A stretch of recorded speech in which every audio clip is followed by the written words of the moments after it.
Em até no máximo 2 horas, o presidente Lula precisa decidir se veta ou se sanciona o projeto de renegociação da dívida dos estados. A expectativa do Congresso é que medidas como queda nos juros, aumento do prazo para o pagamento das dívidas, que isso seja mantido. Reportagem de Luciana Amaral. A medida cria um programa de pagamento da dívida dos estados com a União, o Propag, que reduz os juros do crédito e prevê mais investimentos nas próprias unidades da federação, que devem priorizar as áreas da educação, da infraestrutura e da segurança pública. Isso abriria espaço para que os governadores aumentem os gastos, piorando o resultado primário e pressionando ainda mais o Tesouro com o aumento do subsídio dos pagamentos. Os estados também vão poder fazer depósitos em um fundo de equalização federativa, que se concentra, em parte, no enfrentamento às mudanças climáticas. A dívida dos estados com a União ultrapassa a casa dos 760 bilhões de reais. Cerca de 90% desse valor são referentes aos estados de Goiás, Minas Gerais, Rio de Janeiro e Rio Grande do Sul. Em 2024, o governo Lula liberou 51 bilhões de reais em novos empréstimos para estados e municípios, isso segundo dados do Banco Central. Em 2 anos, foram injetados mais de 94 bilhões de reais às gestões estaduais e municipais. O governo ainda enfrenta um mal-estar com deputados e senadores por conta de vetos em outras matérias importantes para o Congresso. O presidente Lula vetou o dispositivo que proibiu o bloqueio de emendas impositivas, uma medida que aumentaria a verba enviada ao fundo partidário. A recente decisão de negar benefícios para termoelétricas também incomodou o legislativo e a base do governo nas casas. Para amenizar a situação, o governo agora concentra esforços na reforma ministerial. O foco é buscar apoio para uma eventual candidatura de Lula à reeleição. A presidente do PT, Gleisi Hoffmann, reconhece que, para isso, o partido deve perder espaço com a mudança na esplanada dos ministérios. Cleomar, voltando mais para o início da reportagem da Luciana, que a gente acabou de assistir, é evidente que esse projeto de socorro aos estados é um projeto político.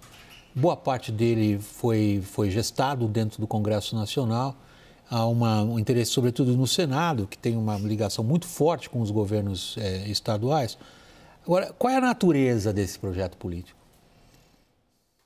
William, mais uma vez, boa noite. Obrigado pela pergunta. Eu creio que um elemento fundamental de natureza desse tipo de projeto político é aquilo que você já muito bem falou durante a introdução.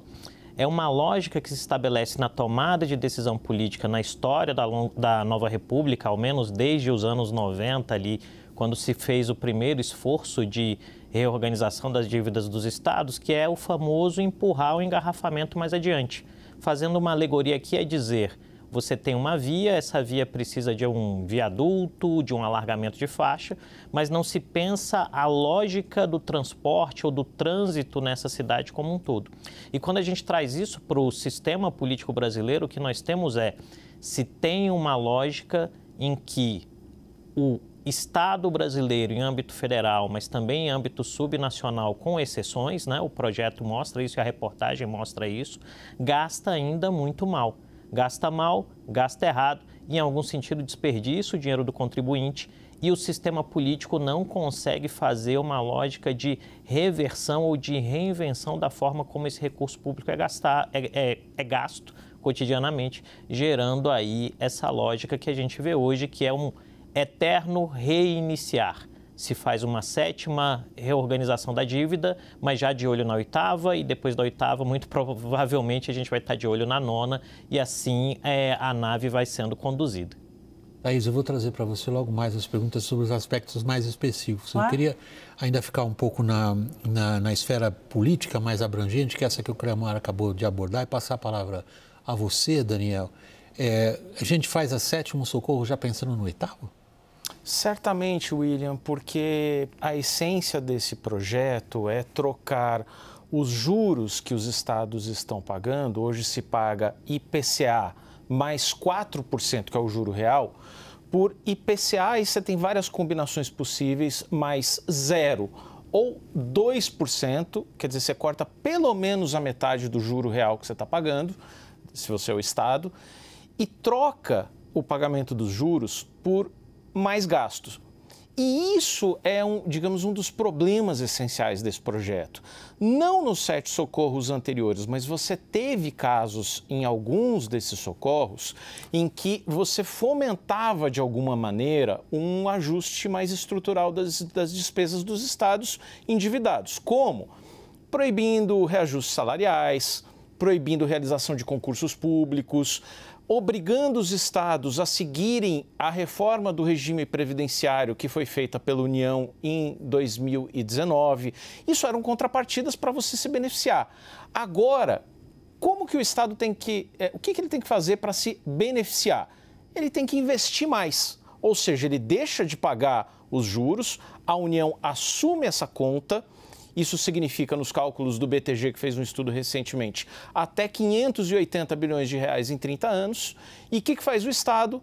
Ele gasta mais. Gasta a mesma coisa que ele pagava em juros em saúde, em segurança pública ou em infraestrutura. Ou seja, aumenta o gasto primário e cria potencialmente as condições para daqui a 5, 10, 30 anos pedir socorro novamente à União. Caio, o Cromar... ele fez essa apreciação ampla da questão, dizendo isso é como a gente vem fazendo, praticamente desde a redemocratização. A gente vai empurrando para frente o problema, não resolve ele para valer. O Daniel já levanta alguns aspectos. É o seguinte, enquanto em ocasiões anteriores exigiu-se dos estados algum tipo de contrapartida, olha aqui, ó, vocês vão conter aí a folha de pagamento, por exemplo. Desta vez, não, ó, vocês querem um alívio no juro, então vocês pegam esse dinheiro que vocês vão pagar e jogam aqui. Qual foi, e a pergunta volta para você, qual foi a racionale, como se fala, qual foi o raciocínio político atrás disso? Bom, William, o raciocínio é justamente você utilizar o dinheiro que seria para pagar juros e dividir e desviar esses recursos para a área social. Isso, pelo menos, que eu ouvi, que me relataram secretários de Estado, inclusive que eu conversei há pouco. Evitar que esse dinheiro simplesmente seja abortado, ele não tem um direcionamento, principalmente em área social. É isso. Eles falam, e por mais de uma vez a gente vem acompanhando, já tratamos disso aqui, que a fórmula como foi anexada as taxas, né, de juros dessas dívidas, tornam elas impagáveis. O Romeu Zema uma vez me disse isso, inclusive, e que o intento até do Palácio do Planalto, ele seria até despolitizar, porque os principais estados beneficiados são todos estados, à exceção do Rio de Janeiro, de oposição. Né? Ronaldo Caiado é candidato a presidente. Minas Gerais, Romeu Zema é oposição ao petismo. E Rio Grande do Sul, Eduardo Leite. E se a gente for, a não ser o Cláudio Castro, que é do Rio, mas é um governador aliado. E além disso, a gente não pode pegar pelo menos esses estados, pelo menos Goiás, Minas e Rio Grande do Sul, e dizer que não fizeram, vamos dizer assim, entre aspas, a lição de casa, né? Eu pego muito o Rio Grande do Sul como exemplo, porque é o que eu tenho mais vivo na cabeça. É um estado que fez reforma administrativa, fez reforma da Previdência, não pagou, não deu reajuste, né? A inflação era de 60%, 70%, deu reajuste de 6%. Só que eles falam que da forma como foram feitas as renegociações anteriores, torna impagável. Você não consegue fazer nada e não tem margem nenhuma de manobra. Na minha visão, eu divido metade da responsabilidade, sim, tem incentivo à gastança, tem estado que não faz, mas uma parte, pelo menos, acho que justificaria algum tipo de reacomodação. E como que isso bate nas finanças consolidadas centrais? William, o gasto público precisa caber no orçamento. E essa renegociação não cabe no orçamento federal, né? Por vários motivos. Vai diminuir muito a receita financeira do governo e vai criar um incentivo completamente torto, quase que de irresponsabilidade com as contas públicas. Olha, desses estados que devem mais, Rio Grande do Sul, Minas Gerais, Goiás e Rio de Janeiro, tem decisões do STF para suspensão do pagamento da dívida há anos. Não fizeram a reforma o Rio Grande do Sul agora fez. Não fizeram as reformas, não fizeram uma racionalização dos seus gastos, não fizeram privatização das empresas, não gastaram seu capital político para sanar as contas Então, essa é a primeira coisa. A palavra contrapartida aqui, para mim, é essencial, porque a contrapartida desapareceu completamente. Do jeito que o projeto está, vai colocar o Tesouro Nacional numa situação que é insustentável por si só. Hoje, o Tesouro já paga, já se financia, ou seja, o setor público brasileiro hoje, pelo Tesouro Nacional, que é o único que pode emitir dívida pública, né? Já se financia com uma taxa muito maior do que aquela que ele recebe, IPCA mais 4%. O Tesouro está pagando 8%, IPCA mais 8%, que a gente está tratando aqui. Então, já é um subsídio gigantesco. É insustentável a situação de um país em que os seus entes subnacionais se sustentam e se financiam com uma dívida de juro zero num país que está pagando juro 8%. É insustentável, não cabe no orçamento federal. A nossa discussão aqui do fiscal não é botar tudo no orçamento, entender qual é o tamanho do orçamento, fazer uma distribuição racional e alocação de recursos, vai por água abaixo. Creomar, a gente volta para a sua intervenção inicial, que foi uma apreciação abrangente a respeito de como sucessivos governos brasileiros, eu até diria, Creomar, não sei se você acompanha, a própria sociedade brasileira parece anestesiada com esse estado de coisas. Ela empurra para frente um problema com esse, ele fica um pouco maior, um pouco pior, mas fica para o próximo. Ocorre que, neste momento, nós estamos passando por uma severa crise de confiança em relação à capacidade do governo de tomar conta das contas. Isto, aparentemente, não teve grande influência nessa 7ª ajuda. William, me parece que não, né? Quando a gente observa o processo de desenho muito mais influenciado pelo Senado, em específico o presidente Pacheco, né, se envolveu muito, porque ali entram também as suas próprias questões e agendas, o interesse dele de ser governador de Minas, se for possível, uma eleição próxima. Eu creio que a política tentou, em algum sentido, atropelar a realidade.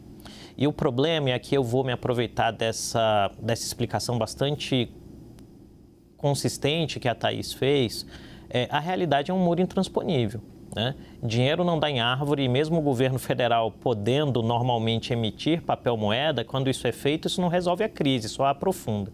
E o que a gente tem hoje é uma situação que, se você me permite, William, tem algumas camadas de risco que são importantes. A primeira, muito bem explicada pela Thaís agora, que envolve o próprio impacto desse perdão de dívida sobre o orçamento federal. A segunda envolve a mensagem que se passa para aqueles estados que fizeram o dever de casa de maneira completa. E aí a gente pode citar, por exemplo, o caso do Espírito Santo, que nos últimos anos fez um esforço muito consistente para equilibrar suas contas públicas e, de repente, você olha para o lado e o seu vizinho está recebendo uma lógica nova. É literalmente você dar um incentivo a quem não cumpre a regra. E a terceira para a sociedade como um todo, porque no fim o contribuinte está vivendo um momento em que a própria agenda de contas públicas envolve uma maior pressão em termos de arrecadação, mas você não tem uma certeza absoluta de qual é o destino dado a esse recurso. Eu creio que essas são as variáveis de risco que se colocam quando a gente pensa essa questão. A gente não consegue... Por favor, Daniel, você me pediu a palavra para você. Não, desculpa, é que você fez uma pergunta para o Caio que eu fiquei morrendo de vontade de responder, que é o que move, qual é a racionalidade. O que você quiser, isso aqui é uma obra aberta, Daniel. Fica esperando eu passar a palavra, você vai se dar mal. Eu só queria pontuar o seguinte, né? É contra-intuitivo a gente dizer que um governo do PT quer ajudar politicamente um governo de Minas Gerais, do Rio Grande do Sul, do Rio de Janeiro e de Goiás, que são 4 estados governados pela oposição. Agora, isso demonstra para mim que a racionalidade não é política, a racionalidade é ideológica, porque esses estados estão precisando de mais investimentos em educação, em infraestrutura, em segurança pública? Certamente, mas isso precisa caber no orçamento, que é a pontuação que a Thaís faz. A racionalidade é ideológica porque o governo central, a União, o Palácio do Planalto entendem que, ora, se os estados precisarem gastar um pouquinho mais nisso e o Tesouro Nacional ficar com a conta, tudo bem, no final das contas, espremendo qual que é a mensagem? Gasto é vida. E isso é o que move o projeto.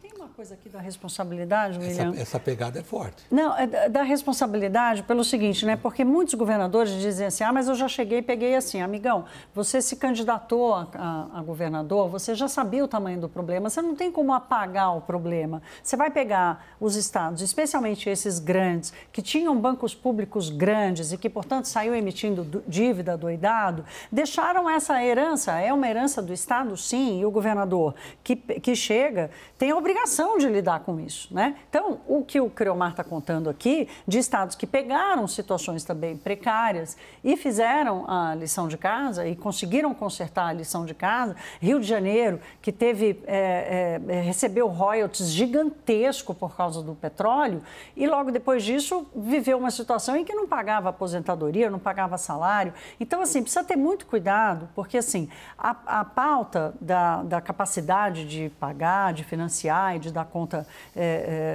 das demandas do Estado, ela é legítima. Agora, livrar os governadores e os gestores dos governos estaduais de qualquer responsabilidade sobre a história do governo que eles assumiram, aí eu já acho meio too much. Mas a gente não pode conduzir e talvez questionar se os juros são factíveis, se não são abusíveis, se eles não são viáveis, porque o questionamento todo que se faz, e é super legítimo, é da gastança. E a gastança existe. A gastança equivocada, errada, irresponsável. Isso aí a gente fala disso todo dia, a gente acompanha esse país todo dia.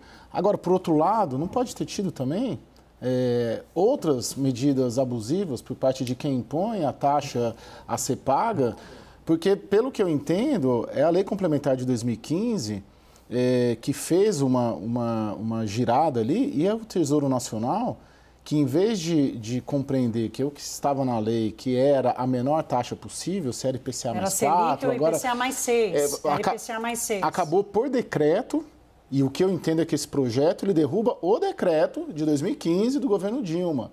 O decreto que é das curvas aproximadas, que era uma maneira da União receber mais a título de pagamento de juros.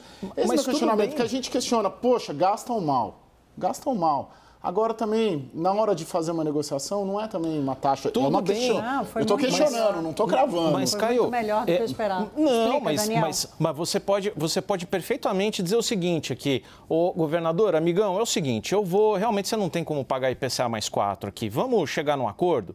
Só que é o seguinte, o acordo... Do jeito que está essa lei, o acordo você para de me pagar juros e gasta aí, vai gastando. O acordo poderia ser outro. Não, realmente você está pagando muitos juros aqui, deixa de pagar um pouquinho, mas vamos fazer o seguinte, em contrapartida, acaba com um benefício tributário que você está dando aqui, redução de ICMS para esse e aquele setor, faz a reforma da Previdência que você até hoje não fez, acaba com o super salário, propõe uma lei para acabar com o super salário do Executivo e do Judiciário. Nada disso está colocado como uma contrapartida. Aliás, o que está no projeto já é a contratação do 8º perdão. Sabe por quê? Muitos estados contratam empréstimos, não com o Tesouro Nacional, contratam com bancos multilaterais. Vão ao Banco Mundial, vão ao FMI, vão ao BID, vão ao Banco de Desenvolvimento da América Latina para construir metrô, para construir um sistema de mobilidade, hospital, tudo mais. E aí, muitas vezes, o Tesouro fica com o risco soberano. Se o Estado deixar de pagar, é o Tesouro quem assume. Agora, sabe o que esse projeto está fazendo? Está dizendo o seguinte, a dívida toda vai para o Tesouro, deixa de ser paga pelo Estado, vai para o Tesouro e entra no pacotão de renegociação. Então, assim, isso já significa o oitavo socorro, porque lá na frente o Estado não vai pagar para esses bancos multilaterais.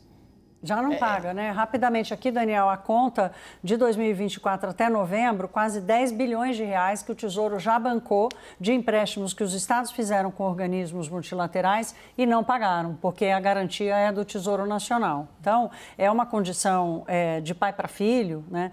E que não condiz com a realidade do país, entende, Caio? Não dá para você ter uma relação de financiamento público em que o ente federativo, a União, paga um juro 3 vezes maior do que o Estado paga. É a realidade do país. Não há financiamento mais barato que isso. Creomar, por último, essa provocação intelectual do Daniel é muito boa. Eu faço por analogia.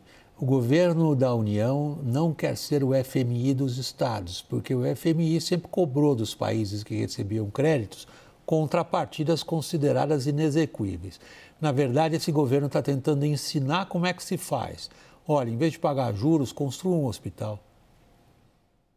Olha, eu acho que essa pode ser uma boa saída. Se você me permitir uma alegoria histórica, talvez o governo esteja achando que dá para fazer uma espécie de plano Marshall para esses estados que são mais endividados, onde você troca a incapacidade dos estados de administrarem o serviço dessas dívidas até aqui pela possibilidade de vislumbre de alguma melhoria em termos de infraestrutura e serviços básicos e também atendimento social no longo prazo. Se isso vai dar certo ou não, eu creio que o cidadão que assiste o programa gostaria que funcionasse, porque ele é a principal vítima de serviços que são negligenciados. Agora, em termos de olhar histórico e de padrão de governança, de racionale, a gente tem muitos motivos para ter um determinado ceticismo acerca da capacidade dessas instituições de responderem a esse desafio de maneira eficaz. Você não tem... Desculpa, não, Caio. pode ir. Não, eu ia brincar com o Caio. Você não compartilha esse ceticismo? Não, eu tenho mais dúvida do que certezas, né, em relação a tudo isso. Eu acho, assim, você trocar juros por investimento em área social, eu acho ok. E acho também que é possível ter um olhar também de que as taxas de juros cobradas nas negociações são abusivas. Por que não levantar esse questionamento? Isso acho que é um... Esse questionamento foi feito. O debate feito. pode ir por aí. E também, né? Ninguém fez. Pô, Rio Grande do Sul fez. Fizeram reformas, Minas Gerais fez. Goiás fez. Revisões tributárias, São Paulo está fazendo. São Paulo é o que tem a maior dívida, né? Salvo engano. Mas não tem problemas teve decisão, de dívida. Nunca suspendeu, nem nada. Sim. O Rio Grande do Sul ficou sem pagar salário, ficou sem pagar aposentadoria, que nem o Rio de Janeiro.